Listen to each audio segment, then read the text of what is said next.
things. Feet are kind of disgusting. Well, that wasn't going to stand in the way of Jesus showing his disciples or showing us how to love each other. In fact, back then, in that time, washing feet was tradition, but it was only for the lowest of the low would wash your feet. You may go to somebody's house, and they may have their slave come or servant come and wash your feet. The host would never wash feet. It was always kind of like this, oh, I have a slave that can do that for you type of deal. And that's why Peter was like, no, you're not going to wash my feet.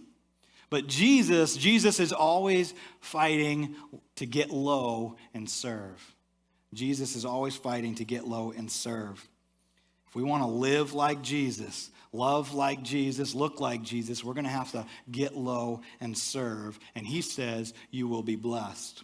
Jesus kneels down and washes feet. The Son of God kneels down and washes feet. And we're like, yeah, I'm too busy.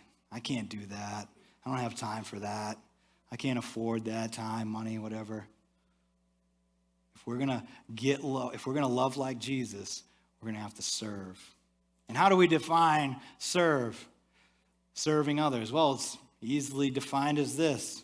When you see a need you can meet or something that needs to get done, you do it. When you see a need, meet it. When you see something that needs to be done, you do it.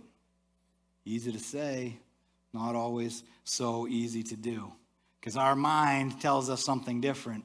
Our mind tells us, nah, you don't have time for that. You don't have to do that. But there's something that will help with that.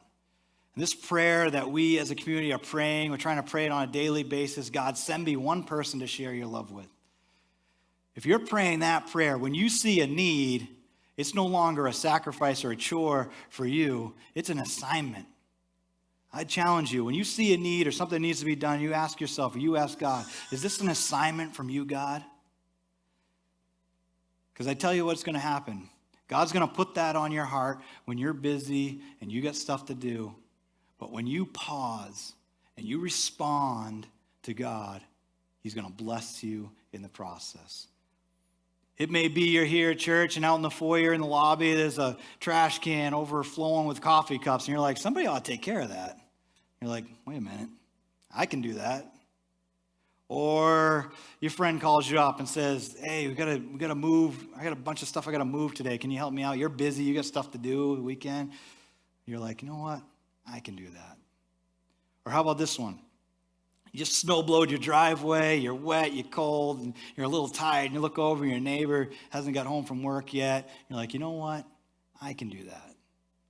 That's a shout out to my neighbor, Tony, who does that to me every once in a while. He's just got a servant heart. I can do that. I can do that. Can you say that with me? I can do that. Yeah. I know what you're thinking. You're like, come on, Maddie. Taking out the trash, helping people move, snow blowing. Like I'm really going to be blessed by that. I'm telling you, you will be blessed by God. You will be blessed. When you pray that prayer, you got eyes to see, ears to hear, and hearts to care. And when you do, when you respond to God, he will bless you in the process. This is what spoke to me. Think about this story. Remember, Jesus is gathered with his closest friends. He's got Judas, who's going to betray him. You ever had a friend betray you? Beside him, he's got Peter, who's going to deny him. And the rest of them are all going to take off at his time of need. So you got the betrayer, the denier, and the cowards. And they're all there in the room together. And look at this verse. And Jesus knows all this. He knows all this. Look at this verse. And we might skip right over this when we're reading through this.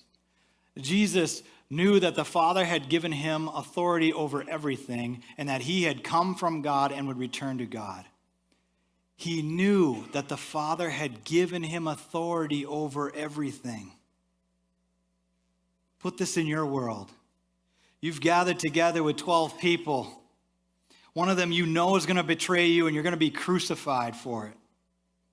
Another one claims to be all buddy-buddy, but then denies you 3 times. And the rest of them are all going to run off. and God has given you all power, what do?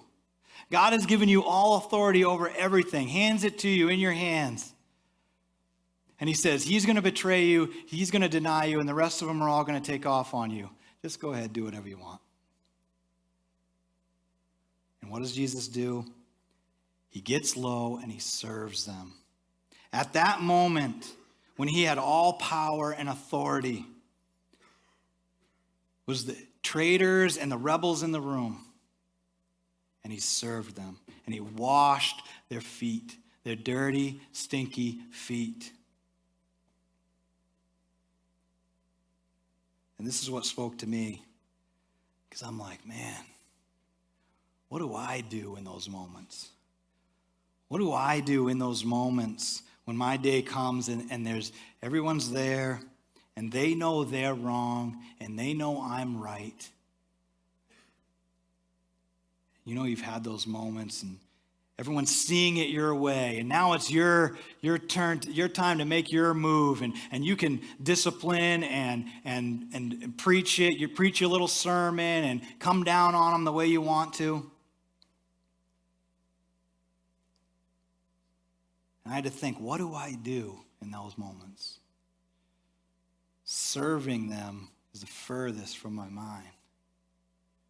You know, serving them up maybe, but serving them? No. Look at this next verse, verse 12. When Jesus says, he says, do you understand what I was doing? I mean, can you imagine Judas? He knows what he's done, knows what he's about to do, and Jesus just washed his feet.